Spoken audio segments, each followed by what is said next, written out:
DVB Digital Fast. Hello and welcome to the DVB Newsroom. I'm your host Nora. Joining me today is James Bawi Thang Bik, the chairperson of the Alliance for Chin Refugees in Malaysia. Well, thanks for joining me, James. Thank you, Miss. Thank you. Good to see you.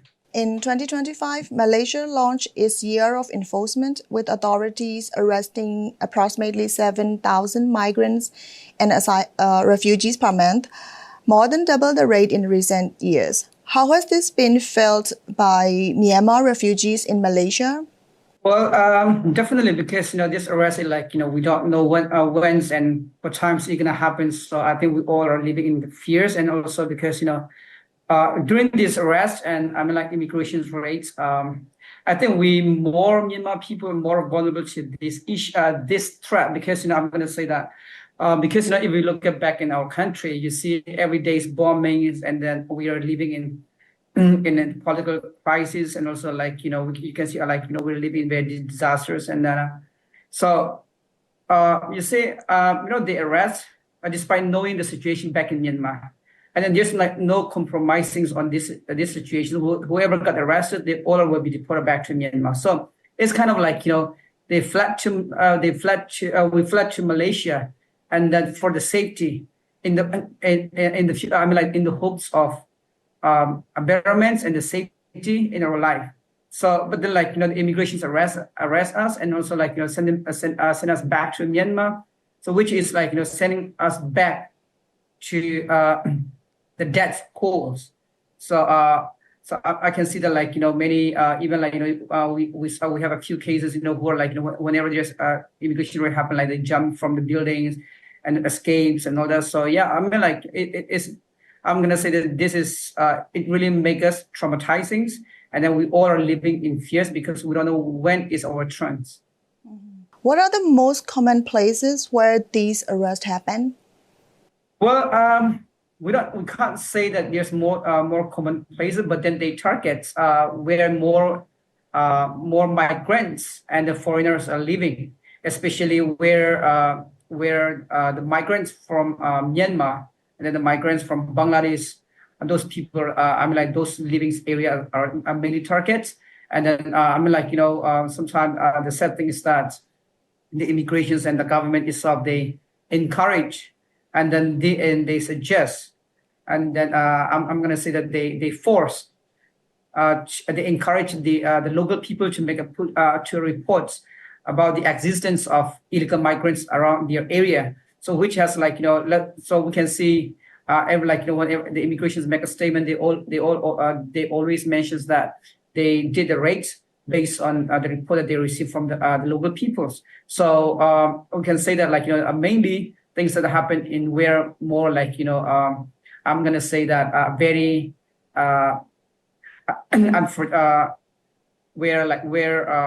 where unfortunate citizens migrants are living. Let's talk about what this actually looks like on the ground. What does this crackdown mean on the streets of cities like Kuala Lumpur? Well, I think Kuala Lumpur is also, you can see a lot of migrants.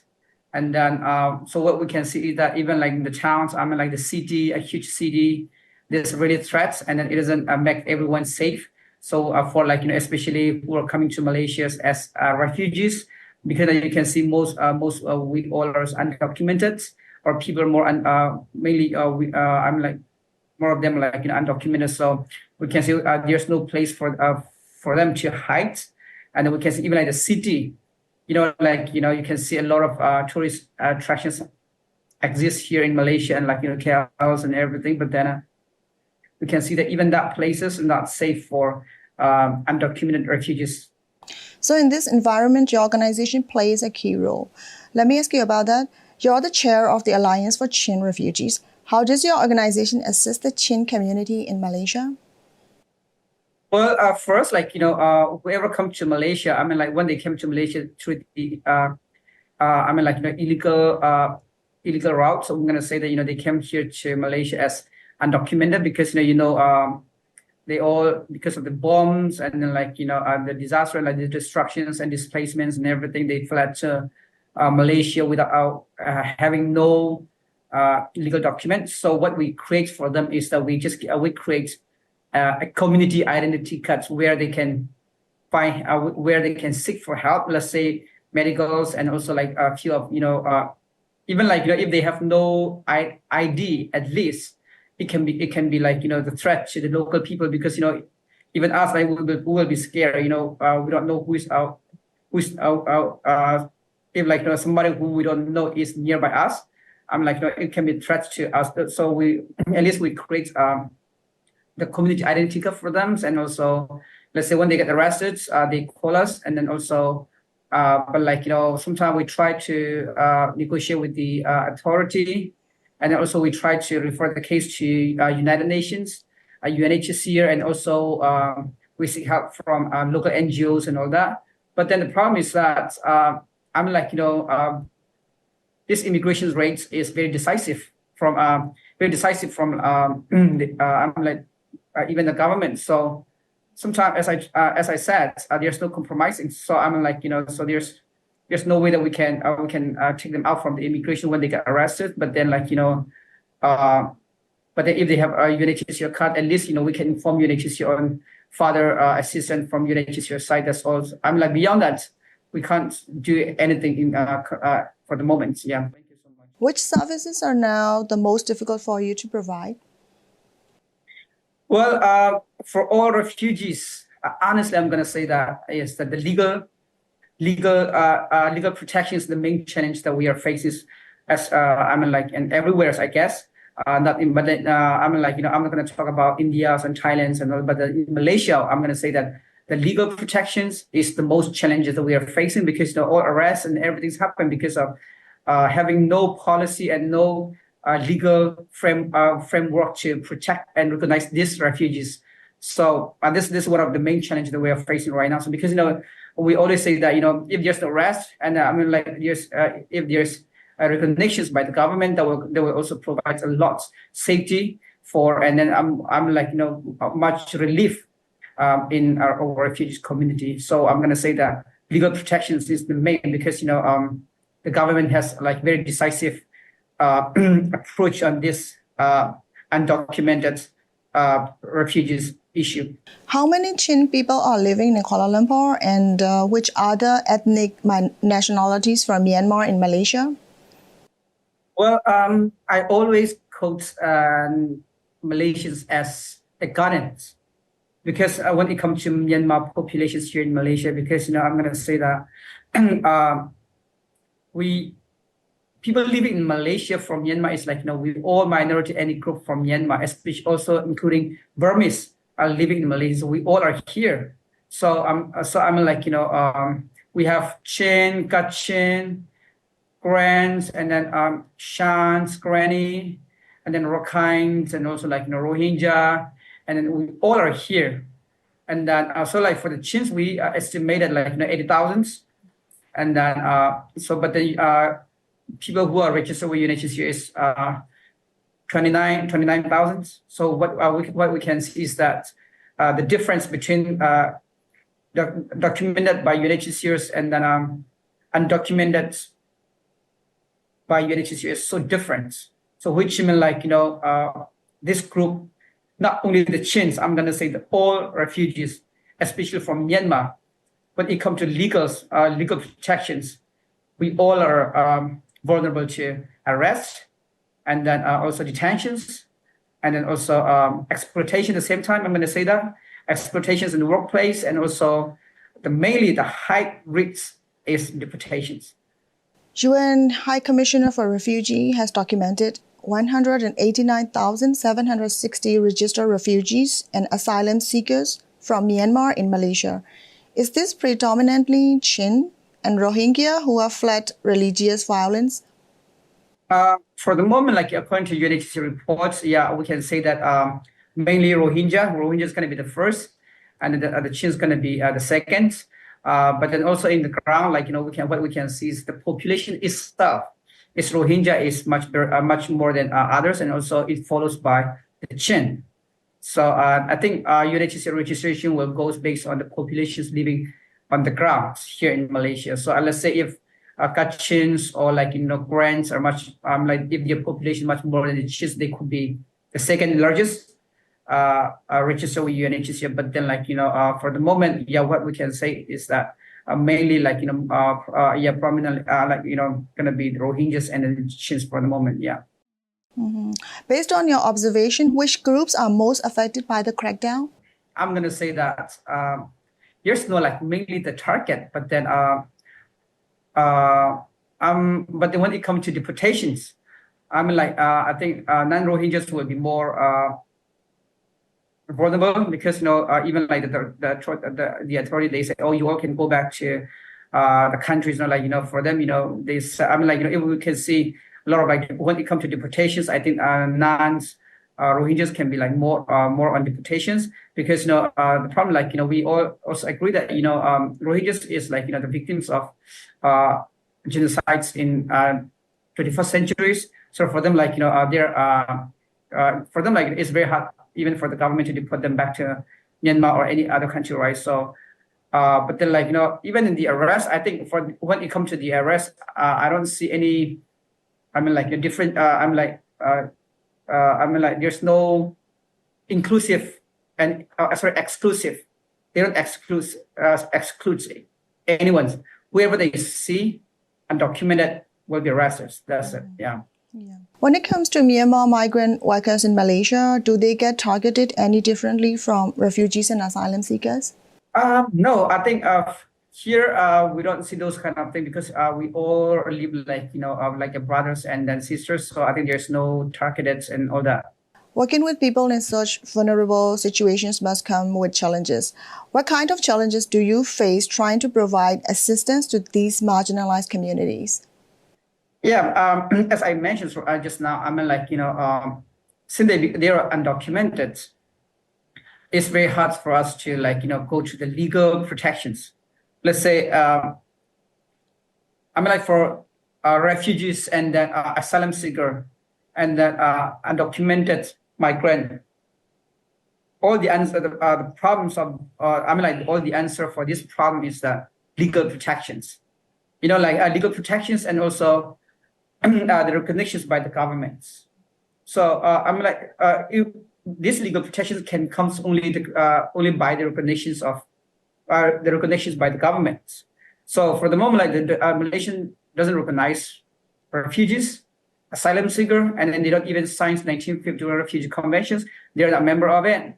So they see themselves as they're not responsible for these refugees. So for us, when they get arrested, when they are exploited by maybe at their workplace, we can see that doesn't want to pay their salary. When they get injured, doesn't want to get compensations. They don't want to give them up compensations. When it comes to legal issue, even the labor departments will say, oh, they're not supposed to work. They are not. Why they are working here? Because here and working. A person an undocumented person is working here in Malaysia is a crime itself. So if a refugee is working here, it's been it's kind of he been committed a crime. So which means there's no protections. Also, when it comes to legal issue, it's very challenging for our organization to give them assistance on that. Yeah. Do you have access to detention centers or is access blocked? Well, detention centers assessment is very challenging. We organization is not allowed, and also we cannot go to we cannot we can't visit detention centers. Even United Nations is not allowed, as you saw on the news report and all that. So yeah, I'm gonna say that we are not allowed. A recent New York Times article on the refugee crackdown reported that those who arrive illegally in Malaysia are allowed to work if granted refugee status by UNHCR. Turns out it's not true. Does this misunderstanding put refugees at greater risk of exploitation? Yeah, actually, when it comes to that, was sometimes a big questions, and many people answer this differently. Legally, refugees not allowed to work who are registered with UNHCR. but it will go under conventions. Let's say there's kind of like the lenient view on this part by the government itself. Let's say one like as international organizations, kind of like United Nations, has recognized a person as a refugee who cannot return back to the country, who cannot go back to the country. So while they're in Malaysia in limbo, if they are not working, how are they going to eat? How are they going to provide for a living? So they're not supposed to work. But when it comes to, the legal perspective and the immigration perspective, they have some kind of leniency on this issue. So what I'm going to say is that working is not allowed officially, but then, yes, some of them are working, but then without disrupted by the government, without disrupted by the immigrations. But then, as I said, legally they're not supposed to work. That's why when it comes to exploitations, it's very hard for us to provide them legal protection and legal assistance for that, because as you said, as you asked the questions, when it comes to exploitation, they are risk at the exploitations on the issue. Yeah. In a recent op-ed for DVB English News, you state that UNHCR in Malaysia is facing funding issues, which affect its speed and capacity to provide protection. What does this mean? Well, I think this DPP doesn't come from the UNHCR's facing financial assistance.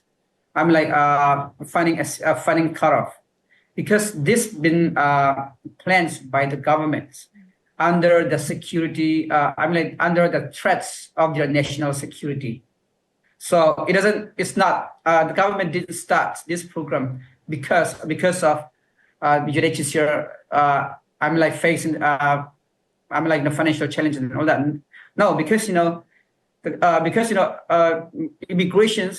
Malaysian immigration has view, they view refugees as the threats to their National Security Council, because number one, they don't have the data of these people. They don't know who these people are. They are not registered with the government, and then so for them, it become very concerning. And then also you can see there are so many war crime, war, and everything's happened so they see this refugee as a threat to their national security. That's why they came up. This DPP, I think they also have mentioned. Whenever you read the statements of the immigrations and then also the Home Ministry, they also mentions that if they do these programs, only then the government will have the exact and the data of refugees, so that they can monitor more on the security perspective. So it doesn't come from the challenge of UNHCR or the challenge facing by UNHCR. So it's a very different things. You've also written how Malaysia will create its own database for refugees and stop relying on UNHCR data. How will this work? Yeah, I think because I always say that sometimes as a joke, UNHCR and the immigrations, or let's say the government of Malaysia, is kind of a husband and wife who always have some kind of problem issue, fighting. Because the problem, the government doesn't want to, the government don't trust the UNHCR data, and the UNHCR doesn't want to give them their data to the government under their mandates. So they have a few, a couple of mandates stating that if a country or a government is not, if a party is not members of 1951 Refugee Convention, you cannot give refugees data to those party under the security concerns, and also under the privacy of the refugees and all that. So I think so you can see of course UNHCR documented let's say UNHCR registered refugees numbers, and then also who are not registered with UNHCR, who are, we can say that who are waiting list for UNHCR registrations. If you look at combine them all, there's a huge, but the UNHCR data is still less compared to who are not registered with UNHCR. So I think in this part, I think that what I can see is that the government always doubts the data, that the number, the figure that given by UNHCR to them. Do you think the refugees trust this new government-run system? For refugees, I think it's very hard to trust any governments, right? So yeah, I'm gonna say that, yeah, frankly, because it's sad if you look at because UNHCR, they have their international mandate to recognize refugees, and they have the mandate to protect refugees. But when it comes to the government, number one, they are not a member of 1951 Refugees Conventions. And then when it comes to like DPP programs, refugee documentations programs, there's not clear guidelines how they're going to do registration for these people, and then also how they're going to conduct the interview, what are the categories they're going to comply with, and then also like they are not a member of 1951 refugee conventions, and which guideline they're going to use, which mandate they're going to follow, we don't know.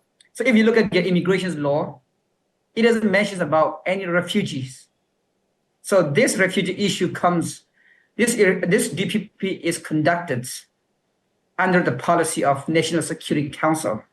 That this is not, the decisions come from Parliament. This is not the Parliament decisions. It didn't pass the Parliament.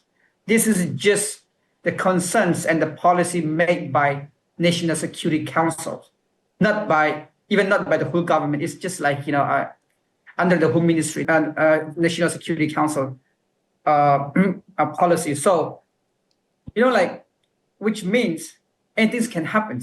And then how they're going to determine a person's refugee status? Since they are not having any policy, and then since they are not a member of 1951 refugee conventions, and then how can they promise us that we will be safe? And then they won't have any, they won't do any cautions. So we don't know which will be their category, which will be their, their requirements to recognize a person as a refugees, and also sometimes this government, whether all the ASEANs, we all know they all have some kind of engagement with the military junta back in Myanmar. So they all have diplomacy, ties between these people. So how can we trust them, right? So even here you can see that Myanmar embassy is still here in Malaysia, still operating by the junta.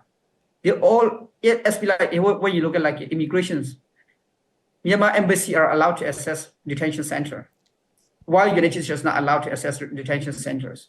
So they all have, we can see, Myanmar embassy Facebook page, and they're posting about their meeting with the immigrations and all that. And those kind of things. So how can we trust them for refugees, right? So as your questions, I'm going to say that this DPP should be done by the trust from the refugees itself first. Even I think UNHCR won't trust the government on this process too. Looking ahead, many refugees are wondering what the next year will look like. Is there anything else you would like to say about what refugees from Myanmar in Malaysia can expect in 2026? Well, I think before doing doing assessments and doing the issues about refugees and all that, I think we want Malaysia's government to focus more on restorations of peace in Myanmar, and then giving back political powers back to the peoples, and then where the country become trustworthy for all Myanmar people to return. And then also, I think they should pressure the junta, even this, for free and fair elections. They should focus on that part. And then since they are very focused on Myanmar, and then also we know we are very, we are very thankful and grateful to the Malaysian governments over them being vocal on Myanmar issue, and they are how much they are working hard on the issue. But then we are very thankful for that. But at the same time, not only on the states, also on the ground, we need a temporary safety and protections and recognitions of our situations, not coercions, not forced return, not forced repatriations, and then also. Because as I always mention, I always say that we refugees from Myanmar never ever ask them citizenship rights. We never ever ask them for a citizenship, but we request them for temporary protections while the country is in chaos. So this is where ASEANs because we are also the citizens of ASEAN. And then I think we deserve the protections from ASEAN country. So, and then I can see, there's also a diplomat ties with the junta, and also a lot of investment going on in Myanmar. I think a few countries, especially ASEAN, they should look at more on the people life and over their profits. So whatever they do investment here, they're investing on the life of the peoples. They're betting on the life of the peoples. So they should look at this one, and also Malaysians also should focus on peace, restorations, and the change in the government. Also the release of Aung San Suu Kyi and all political prisoners and all that. They should focus on that part first, as Myanmar is a part of ASEAN, and then not too much on the refugee issue for the moment, because now we can see a lot of refugees living fears for 2026 because of this DPP, because and because this all are come from also ICE happening in USA, because what we heard a lot of rumors of what things going on in ICE, and then also sometimes they say, oh, Malaysia is also copy from USA. They're copying USA, maybe trying to crack down and sending us back to Myanmar. Maybe even refugee community suspects the junta, the Malaysian government might have some kind of under the tables on the issue of this Myanmar populations. So and all that. So because while Myanmar, because if you look at the elections going on in Myanmar, and the junta is going to have elections, while he is planning on this all, how come they come up suddenly like DPP and then 14 visa free? So what if you look at those kind of things are so suspicious. So and then they are trying to they are very vocal on not trusting on UNHCR and all that. So for example, I'm not going to talk about other refugees, but then from Myanmar, I'm going to say that we all are very traumatized, and we all are living in fear because we don't know what will happen in the future. Because they say, okay, only this documentation will grant the work rights here in Malaysia, but then they said they're going to have refugee determinations status, and also the government. They said a person who is recognized by the government as a refugee will be given a recognition document by the government, not UNHCR, not by UNHCR anymore. So where are they going to put UNHCR? So UNHCR has become just a puppet. So they can't do anything on this issue. So I think it also undermines the